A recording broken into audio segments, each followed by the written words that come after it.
Hi, I'm Nick from Compromise Now, and I have the honor to be with Father Constantine. He just gave a great sermon, which we witnessed at his Mass in on our great Greek church in Southampton.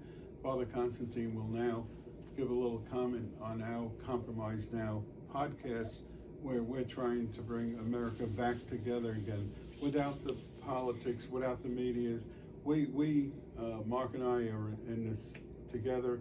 We're not looking for anybody's money or anything like that. We're strictly looking to get America as one again, and we're in such a divide that it's unbelievable.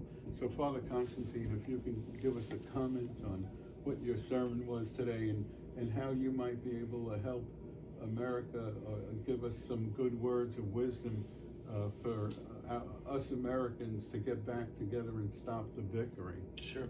Well, I can't help America, but the teachings of the Lord can help America for sure. You know, and today in church, one of the things that we were talking about is culturally in America, we're in a place right now where we have a very egocentric culture. It's all about I, me, mine, what I'm gonna do.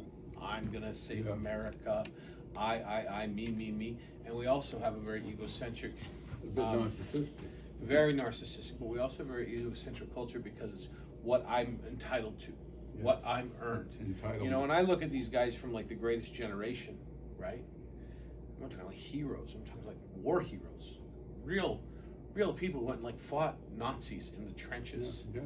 And when you talk to them, they have such extraordinary modesty about them, such humility, right? So in American democracy, we have rights and we have responsibilities. And one of the things that I think has gone wrong in our culture is that we've gone very far on the side of our rights. I have the right to do this, I have the right to do that. Yes. And we have kind of forgotten that we are responsible. Not only responsible to vote, yes, we have civic responsibilities. We have community responsibilities. I'm responsible to my neighbor.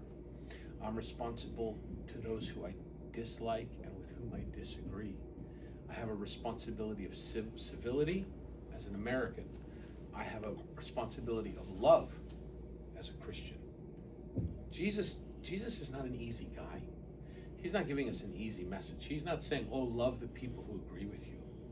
He's not saying, oh, love the people who are in your same political party. That's not what Jesus says. Jesus says, love your enemies. That's what he says. Mm-hmm. You want to know what's really missing from American culture and why we're so divisive? Because some of the loudest voices in our country, on both sides of the aisle, are teaching us to hate our enemies. But that's not the teaching. That's not the teaching of Jesus, and it's not the American way. Right. The American way is to get into a room with your enemies, be frank and honest about your disagreements, look each other in the eye and say, well, we've got one room to share. So I don't like you and you don't like me. Let's figure out how to share this room. That's compromise. And American democracy and the gospel have that in common. Yes. Right? We are taught to forgive, to love, That's to right. look for the common good. That's right. Wonderful, Father. I can't express how much I appreciate what you just said, and your sermon too. You indicated that also. No, you guys are sweet. Thanks for coming to church today. Well, thank you. It's been a pleasure. I'd like to come more often. I'm a Catholic. I go to the Basilica, but I really enjoyed your Mass, and I think I'll come more often. I ended up meeting friends of mine, Chrissy. Cool as that. Chrissy